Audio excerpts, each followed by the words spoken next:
Kalau mau menyerahkan satu urusan kepada Allah itu yang utuh, jangan tanggung. Apa utuhnya? Yakinnya yang utuh. Jangan, bisa nggak ya? Ya udah deh, doa aja dulu. Bisa nggak bisanya kita lihat aja nanti. Jangan muji Allah.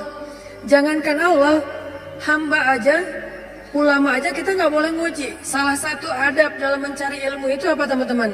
Tidak boleh bertanya kepada ulama, kepada guru, pertanyaan yang tujuannya hanya untuk menguji keilmuan guru. Itu adab mencari ilmu, nggak boleh. Sengaja nanya, Ustaz saya mau nanya, coba sebutkan ayat ini, jadi kayak ujiannya. Itu tidak boleh dalam adab mencari ilmu. Karena yang boleh bertanya hal yang kayak gini, ngetes guru hanyalah gurunya. Sedangkan kita mendengar, kemudian berusaha untuk mengamalkan. Makhluk aja nggak boleh diuji, apalagi Allah Subhanahu Wa Taala. Kalau kita mau berprasangka baik, prasangka baik yang utuh. Ya Allah, inna solati wa nusuki wa mahyaya wa mamati. Itulah makna dari husnuzon yang utuh kepada Allah Subhanahu Wa Taala. Aku tergantung prasangka hambaku kepadaku. Sehingga kalau kita yakin sama Allah, sebesar apa keyakinan kita, sebesar itu juga pertolongan Allah dalam hidup kita. Kalau kita pengen melihat keajaiban dalam hidup kita, berarti keyakinan kita kepada Allah harus ajaib. Kok kamu tenang-tenang aja sih? Kan ada Allah. Iya sih ada Allah, tapi kan, nah yang bilang tapi, maka tidak akan pernah melihat keajaiban dalam hidupnya. Yang bilang cuman, yang bilang alasan-alasan yang banyak, berarti dia nggak bakalan pernah ngelihat hal-hal yang ajaib terjadi dalam kehidupannya. Kalau dia pengen melihat hal yang ajaib, dia nggak boleh bilang tapi, dia cukup bilang hasbiyallah. Cukup buat saya Allah. Maka terjadilah keajaiban dalam hidupnya. Kok nggak ada kejadian keajaiban dalam hidup dia? Padahal dia udah sering bilang hasbiyallah. Kita nggak tahu, dia tahu. Kita nggak ngerasa, dia yang ngerasa. Ada teman kita nih, lagi diuji dengan ujian yang sangat berat. Sakitnya parah. Tapi lisannya selalu berzikir, hasbiyallah, hasbiyallah, Allah syafi, wa idza maridtu fahuwa yashfin. Dia terus memuji Allah. Kita yang ngedengar bertanya, dia tuh udah sering berzikir loh, kok sakitnya belum sembuh-sembuh juga? Suka gitu kan? Dia itu udah sering berzikir loh, kok hutangnya belum lunas-lunas juga? Dia itu udah sering berzikir loh, kok masih jomblo juga? Ada yang ngerasa kayak gitu? Karena kita nggak ngerasa apa yang dia rasa setelah berzikir. Ternyata kadang Allah menolong seseorang itu bukan dengan mencabut masalahnya. Yang lebih hebat lagi, Allah menolong seseorang dalam masalah dengan cara menguatkan hatinya dalam menghadapi masalah. Masalahnya nggak diangkat sama Allah, tapi hatinya dikuatkan. Sehingga dia tidak pernah mengeluh, nggak pernah berputus asa, nggak pernah menjadi orang yang lemah, kemudian pundung kepada Allah, enggak. Berarti Allah sudah menolong hatinya. Dan buat dia, itu kadang lebih baik daripada kita yang hanya menonton dari luar. Kenapa dia masih bertahan? Kenapa dia masih kayak wajahnya kayak nggak kesakitan? Kenapa dia kayak nggak pernah ngeluh? Kalau kita jenguk dia ke rumah, dia nggak pernah ngeluh. Justru kita yang ngeluh. Justru kita yang malu karena merasa kita lebih banyak mengeluh daripada dia. Lihat aja saudara-saudara kita yang sedang diuji oleh Allah di Syam, di Suriah. Apakah Allah mencabut peperangan dari sana sehingga mereka tiba-tiba merdeka lagi seperti dulu tahun 2000-an? Enggak. Terus apakah Allah nggak nolong orang Suriah? Nolong banget. Gimana cara Allah menolong orang Suriah? Dikuatkan hati mereka. Mungkin kalau kita berada di posisi yang sama, dari dulu kita udah putus asa tuh. Berat banget kan ujian di Suriah? Anak kecil yang harus jadi ayah dan ibu buat adiknya yang masih kecil. Padahal dia juga masih SD, tapi udah jadi orang tua buat adiknya. Anak kecil yang tangan dan kakinya putus karena tertimbun dengan reruntuhan bangunan. Lalu harus diamputasi, harus dijahit lukanya tanpa ada obat bius. Apa yang dia baca dan menahan rasa sakit? Dia baca Al-Quran. Lagi dijahit nih, lukanya yang menganga, dijahit, nggak pakai obat bius. Biusnya apa? Membaca Al-Quran. Apakah kita bisa membius diri kita dengan membaca Al-Quran? Bisa, bius total. Begitu baca Quran ngantuk langsung ya. Kalau bius lokal belum bisa, bius total ya. Duh nggak bisa tidur, terus ngapain? Dengerin Al-Quran langsung tidur. Kalau sahabat Nabi dengan Al-Quran nggak bisa tidur. Kalau kita nggak bisa tidur dengan Quran. Kebalikan dari sahabat Nabi. Umar tuh kalau lagi malam baca Quran pasti nggak bisa tidur. Kita kalau nggak bisa tidur pasti baca Quran langsung tidur. Kadang-kadang baca Qurannya baru Bismillah udah tidur. Apalagi di dalam sholat. Kalau imamnya bacanya panjang, itu obat bius banget tuh. Langsung pada tunduh kan ya. Begitu kita dengar bacaan Al-Quran. Apa yang membuat mereka kuat? Pertolongan Allah. Saat dijahit lukanya, mereka baca Bismillahirrahmanirrahim, Alif Lam Mim, sambil dijahit. Dzalikal kitabu la raiba fihi hudal lil muttaqin. Dijahit lagi dijahit. Dan bukan satu luka, ada beberapa luka di sekujur tubuhnya. Alladzina yu'minuna bil ghaibi wa yuqimunas shalah wa yuqimunas salata wa mimma razaqnahum yunfiqun. Coba lihat. Itulah pertolongan Allah untuk anak-anak ini. Allah tidak mengangkat luka mereka, Allah tidak mengangkat kezaliman dalam kehidupan mereka, tetapi Allah menguatkan hati mereka dan itulah penjagaan Allah kepada mereka. Sedangkan orang yang tidak dikuatkan hatinya, baru juga diputusin sudah bunuh diri, gagal pula. Kalau bunuh diri berhasil masih mending, bunuh diri gagal lah gitu. Loncat dari jembatan kesangkut misalnya, gak enak banget kan ya. Ada dulu yang pengen bunuh diri karena ditolak sama ceweknya. Kebetulan di depan rumah ceweknya itu ada truk lagi berhenti, terus dia balapan sengaja nabrakin dirinya ke truk yang lagi berhenti tepat di depan rumah ceweknya. Kenapa? Pengen nunjukin ke ceweknya, aku gak bisa hidup tanpa kamu. Coba. Kenapa bisa kejadian kayak gini? Karena hatinya tidak dikuatkan. Kenapa ada orang yang berkali-kali diputusin, tetap aja datang lagi. Kuat banget tuh hatinya.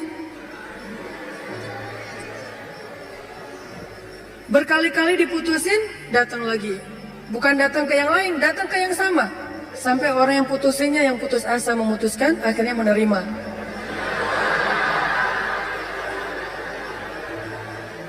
Di sini berarti bukan soal layak dan tidak, soal siapa yang paling sabar ya. Kan kata Umar bin Khattab, rahasia kemenangan dalam satu pertarungan, ini yang ngomong jawarannya ya, Umar bukan saya. Kalau saya mungkin bukan petarung, kalau Umar kan petarung. Dia ngomong apa? Rahasia kemenangan dalam satu pertarungan bukan teknik, bukan kekuatan fisik, tapi ketahanan, kesabaran. Siapa yang paling sabar, dia yang akan menang. Siapa yang paling sabar sampai ronde 10, maka dialah yang menang. Begitu juga dalam kehidupan, siapa yang paling kuat, dialah yang akan sukses, yang paling sabar. Ternyata kadang Allah menolong kita bukan dengan cara buat hidup kita nggak ada masalah. Justru kadang masalah itu kuliah buat kita. Masalah itu nyantri buat kita. Masalah itu kursus buat kita, biar kita mengerti kebaikan. Mengerti artinya menjadi orang yang tangguh, tapi Allah kuatkan hati kita sehingga kita berbaik sangka. Ihfazillah yahfazka. Jaga Allah, Allah jaga kamu. Berbaik sangka kepada Allah. Misalnya lagi ada musibah, oh kayaknya Allah mau ganti yang lebih baik nih, kayak gitu. Ada musibah langsung berbaik sangka, Allah mau ganti yang lebih baik. Istri saya tuh salah satunya, dan beliau aktivis mengurus pasien-pasien kanker yang kurang mampu di Bandung. Jadi kita punya namanya rumah teduh, menampung ada sekitar 6 rumah, menampung lebih dari 70 pasien, termasuk ada yang dari Garut, dari Tasik, dari pelosok-pelosok, bahkan ada yang dari Garut bagian selatan yang kemarin sempat kita anterin, udah meninggal pakai ambulan. Dari Bandung ke rumahnya itu 12 jam. Karena pertama udah sampai di jalan raya harus digotong, nggak bisa naik mobil ke atas, ke bukit gitu. Digotong, gotongnya aja sejam. Kalau pakai motor nggak mungkin kan, bawa tandu kan pakai motor nggak mungkin ya. Tapi kalau teman-teman anak-anak motor kayaknya bisa nih ngetrik ya, bawa. Kalau kita nggak bisa akhirnya ditandu sejam naik ke atas tuh. Nah, kemarin ada kejadian di salah satu rumah teduh untuk nampung pasien-pasien yang kurang mampu bersama keluarga mereka. Ada satu pasien nyamar. Dia pura-pura sakit, terus tinggal di situ sehari. Tiba-tiba malam hari dia hilang. Semua HP keluarga pasien diambil, dibawa lari. Mencuri HP pasien kanker kurang mampu. Coba, kurang apa dosanya tuh? Mencuri HP, nyopet HP orang di mall masih mending, dosa lah ya. Tapi nggak dosa segede itu ya, nggak berlipat-lipat. Ini dosanya apa? Mencopet, mengambil HP pasien, keluarga pasien kanker kurang mampu. Yang di HP itu satu-satunya alat untuk komunikasi, ngurus pengobatannya. Kita nelpon mereka juga di situ, nelpon dokter lewat HP itu, diambil sama dia. Hilang sekitar 5 HP, 5 pasien. Langsung kita coba snapgram di sosial media. Dalam hitungan jam, Allah ganti HP yang lebih bagus, jumlahnya 2 kali lipat. Itu juga kita stop, kalau enggak mungkin 10 kali lipat jumlahnya, bisa jualan HP itu. Kita taruh instastory, kita butuh HP nih, ada 5 pasien kita yang kehilangan HP dalam satu musibah. Mudah-mudahan Allah ganti yang lebih baik. Ternyata langsung pada ngejapri, saya ganti. Bukan HP bekas, HP baru yang harganya mungkin lebih mahal berkali-kali lipat dari yang hilang. Dan jumlahnya berkali lipat dari yang hilang. Hilang 5, yang udah terkumpul dalam hitungan 1 jam 10. Itu langsung kita stop, kalau nggak bisa 100 tuh. Lumayan kan, bisa buka lapak lagi tuh. Nah ternyata benar, kalau kita berprasangka baik ke Allah, akhirnya mereka pasti kasih HP yang baru, bingung. Pak, ini gimana cara memakainya nih? Karena HP yang mereka selama ini kan yang HP hitam putih yang agak gede yang bisa ngelemparin kaleng ya.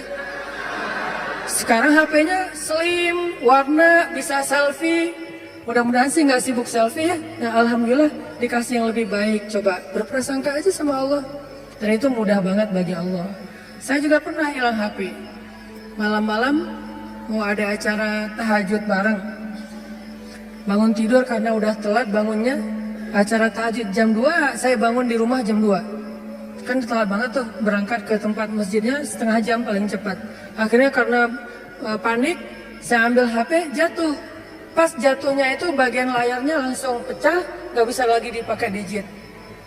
Wah, HP saya hilang. Langsung doa, Allahumma ajurni fi musibati wa akhluf li khairam minha. Ya Allah, beri saya pahala dalam musibah saya, beri saya ganti yang lebih baik darinya.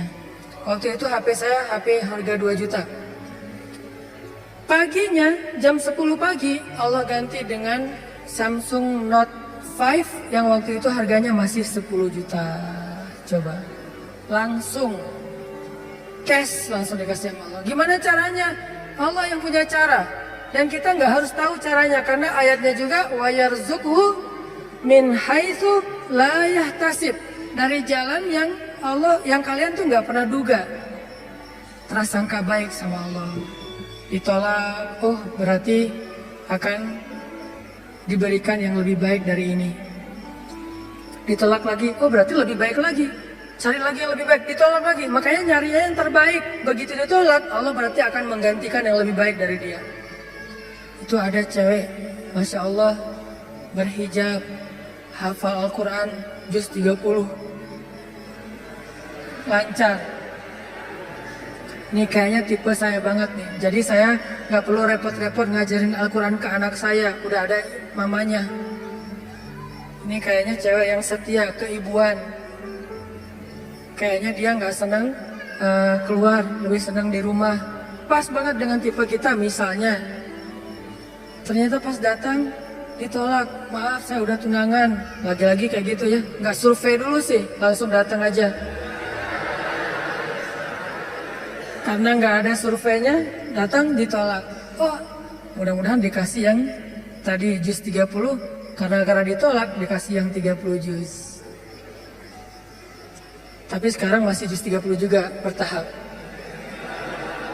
Pas sudah nikah nanti dia hafal Quran jadi 30 juz. Bisa kayak gitu? Bisa banget. Kerjaan, ada satu kerjaan yang kita nggak berhasil, satu usaha nih. Lagi mulai usaha kecil, modal 1 juta usaha. Ternyata ada yang nggak jujur, kita ketipu, gagal. Jangan langsung berburuk sangka ke Allah. Apa maunya lagi Allah nih? Saya kan melakukan usaha ini gara-gara saya meninggalkan riba. Masa saya meninggalkan riba tapi malah makin sulit? Kayaknya Allah nggak rela ya. Saya mau hijrah, yaudah deh saya balik lagi. Malah saya juga sama Allah. Kayak gitu kan? Berarti kita sudah berburuk sangka kepada diri kita sendiri. Harusnya, oh Allah nggak mau ngasih saya rezeki yang receh kayak gini nih. Makanya dibikin ini ada masalah dikit, dikasih rezeki yang lebih besar. Usaha lagi. Dari mana? Kan udah habis modalnya. Bukankah Allah maha kaya? Bukankah Allah alam yajidka yatiman fa'awa wa wajadaka dhallan fahada wa wajadaka ailan fa'aghna. Tinggal kita yakin aja dan berbaik sangka kepada Allah. Makin yakin dan makin berbaik sangka, makin Allah nunjukin hal-hal yang ajaib dalam hidup kita. Saya sering cerita, pasti teman-teman mungkin sebagian pernah dengar di YouTube. Gimana saya ngebuktiin kebesaran Allah dengan sedikit mengambil resiko gambling, yaitu berangkat ke luar negeri gak punya modal sama sekali, gak bawa duit 1 rupiah pun gak bawa, berangkat ke luar negeri. Terus apa keyakinan saya? Baik sangka kepada Allahnya. Saya cuma berbaik sangka waktu itu Allah di Indonesia sama Allah di Mesir itu sama. Beda nggak Allah di Indonesia dengan di Mesir? Sama kan ya? Terus yang ngasih makan kita di Indonesia Allah, berarti yang ngasih makan kita di Mesir Allah juga. Ya udah, berarti nggak ada masalah. Orang yang ngasih makannya sama, kecuali yang ngasih makannya beda. Di Indonesia yang ngasih makan ayah, berarti di Mesir harus cari ayah mertua. Ayah bukan pemberi makan, tetapi ayah yang dengan lewat dialah Allah memberi kita makan. Tapi punya cara yang lain, Allah lah pemberi makan. Akhirnya saya berangkat. Allah di Indonesia dengan Allah di Mesir sama. Apakah Allah akan mengecewakan hambanya yang berbaik sangka? Enggak. Ternyata terbukti banget teman-teman. Saya malah merasa sangat diperlakukan dengan istimewa oleh Allah sepanjang perjalanan sampai pulang lagi ke Indonesia. Gak kelaparan sama sekali. Ikhtiar. Cuman kadang kita ikhtiar habis-habisan. Kalau Allah mengatakan tidak, ya tetap aja gak bisa. Ada juga orang yang ikhtiarnya biasa-biasa aja, Allah bilang ya, dapatnya lebih dari apa yang dia ikhtiarkan. Saya jual bakso, jual doang, yang masak teman, karena saya nggak bisa masak. Saya bilang ke teman, lo masakin bakso, nanti biar gua yang jual. Nanti bagi 2, lo 30%, saya 70%. Oh ya boleh, dia masak, terus saya jualan bakso ke warga Indonesia yang ada di Mesir, plus warga Malaysia, karena Malaysia lebih banyak daripada Indonesia. Indonesia sekitar 3.000, Indonesia sekitar 6.000, Malaysia sekitar 12.000, 2 kali lipat jumlah mahasiswa Malaysia. Jualan. Lagian kalau orang Malaysia mungkin karena nggak terbiasa makan bakso, nggak bisa ngebedain bakso enak dan nggak enak ya, jadi lebih aman nih. Jangan jual bakso ke orang Bandung, ketahuan banget nggak enaknya. Karena orang Jawa Barat kan banyak jual bakso tuh. Ini nggak kayak bakso di tempat saya. Jual bakso ke mereka. Dan saya ngasih jumlah pentol baksonya tergantung mood. Kalau orangnya kayaknya nyaman nih, enakan nih, kasih banyak. Kalau orangnya nyebelin, kasih aja 2, cukup lah. Datang wajahnya cemberut gitu. Mau apa? Beli bakso. Oh ya, 2 kasih aja. Terus temennya, Mas, iya, mau apa? Mau beli bakso? Boleh, oh boleh, oh, kasih 10. Akhirnya pas makan berdua, ngeliat sebelah, kok beda? Beda amalan. Rugi kah? Nggak rugi, untung juga gede. Bakso, catering, jual dolar keliling, Terus pokoknya ada adik-adik kelas baru datang langsung dipalakin. Dolarnya sini. Langsung kasih dengan pon Mesir. Dolar. Dalam sehari bisa dapat $1.000 lumayan. Sampai akhirnya setelah saya berangkat ke Mesir, justru nafkah keluarga saya lebih lancar daripada saya di Indonesia. Buktinya apa? Adik-adik itu sekolah saya biayain, kirim dari Mesir, dari mulai dia SD, SMP, SMA dibiayain. Terus ibu nanya, saya nanya ke ibu, Mak, kan di Aceh, Mak butuh apa di rumah? Kalau abang ada duit lebih, Mak pengen beli kulkas. Karena seumur-umur saya, kita belum pernah punya kulkas sendiri, rumah juga ngontrak. Kalau Ramadan itu ngambil es dari rumah tetangga. Nah ini mau Ramadan nih, pengen punya kulkas sendiri. Oh boleh Mak, berapa aja lah. Yang 5 juta juga nggak apa-apa kata Mak. Kemahalan. Akhirnya saya kirim 1,5 juta beli kulkas yang 1 pintu yang kecil. Bahagia. Mak butuh apa lagi? Ya ini adik-adik baju lebaran belum dibeli, kirim baju lebaran. Mak butuh apa lagi? Ini uang kontrakan bulan ini belum bayar, kirim. Ternyata benar kalau kita berbaik sangka ke Allah sekali, Allah akan ngebalasnya minimal 10 kali. Sampai menikah di sana, punya anak di sana, pulang ke Indonesia. Saya sering gambling dengan cara berbaik sangka kepada Allah. Tapi jangan gambling sesuatu yang Allah nggak janjikan ya. Saya berbaik sangka ke Allah, berdiri aja di rel kereta, pasti nggak akan ditabrak lah. Allah nggak pernah bilang siapa yang berdiri di rel kereta akan aku tolong dan tidak akan ditabrak. Nggak ada janji Allah kayak gitu. Ada gitu ayatnya. Coba gambling ke yang ada ayatnya. Siapa yang bertakwa pasti akan aku kasih jalan keluar. Siapa yang bersabar pasti aku berikan pertolongan. Siapa yang sholat pasti aku akan membantu dia. Yang Allah udah janjiin, maka gamblinglah dengan hal itu. Ambillah resiko dengan janji-janji itu. Tapi kalau Allah nggak ngejanjiin apa-apa, jangan ambil resiko. Karena Allah juga nggak punya perjanjian. Siapa yang loncat dari tower pasti akan selamat. Nggak ada ayatnya, nggak ada hadisnya. Siapa yang minum racun nggak apa-apa. Karena dia minum racunnya ikhlas. Nggak ada minum racun ikhlas. Ini teman-teman, berbaik sangka kepada Allah, maka kita nggak bakalan kecewa. Ada masalah apa aja, balikin lagi ke Allah. Oh ini kayaknya Allah pengen ngasih kebaikan. Yang baik-baik aja yang dipikirin tentang Allah. Begitu sekali kita berburuk sangka ke Allah, sekali itu kita telah memberikan kesempatan buat diri kita untuk celaka atau mendapatkan kerugian. Aku tergantung prasangka hambaku kepadaku.